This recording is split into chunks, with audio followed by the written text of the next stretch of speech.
तो नमस्ते, प्रणाम, जय जय श्री राम मित्रों। हम हैं आप सभी के अवधि गायिका वैष्णवी, हमारी पूजा।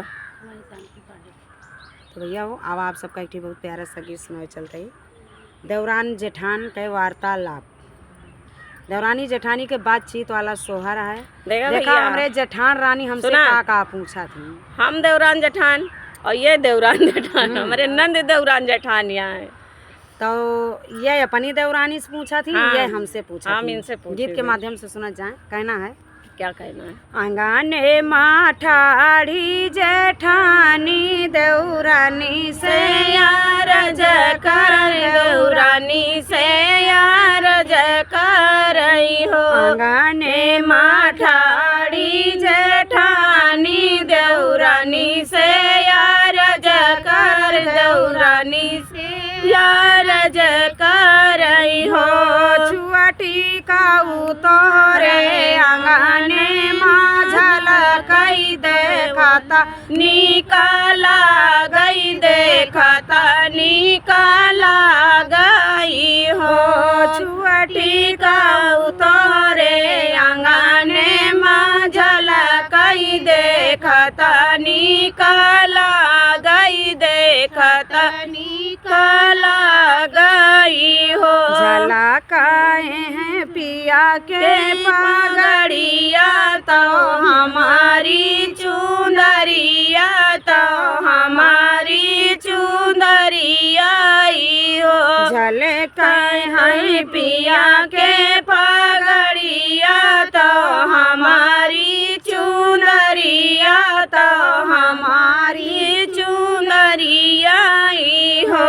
दीदी झलके हैं लालन के लूटूरिया देखता निकाला गई देखता निकाला गई हो। तो ये कहा थी कि कहाँ पायू पिया के पगड़िया तो अपनी चुंदरिया तो अपनी चुंदरिया हो। कहाँ पायू पिया के पगड़िया तो अपनी चुंदरिया तो अपनी चुंदरिया हो।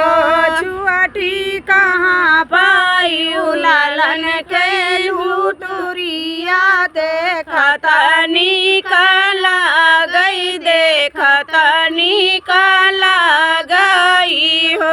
पिया लाए पानी पगड़िया तो हमारी चुंदरिया तो हमारी चुंदरिया हो। दीदी माजे लिहले लूटूरिया देखता निकाला गई देखता निकाला गई हो। जब से तू बेटावा वायु गर्भ लागियो बुआ लई गर्भ लागियो बुआ लई हो। जब से तू बेटावा हो वायु गर्भ लागियो बुआ लई गर्भ लागियो बुआ लई हो।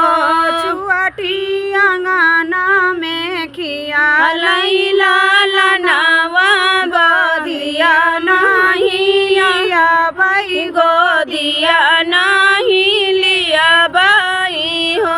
यसा काहे बोलूं मारी दीदी नाता दुखा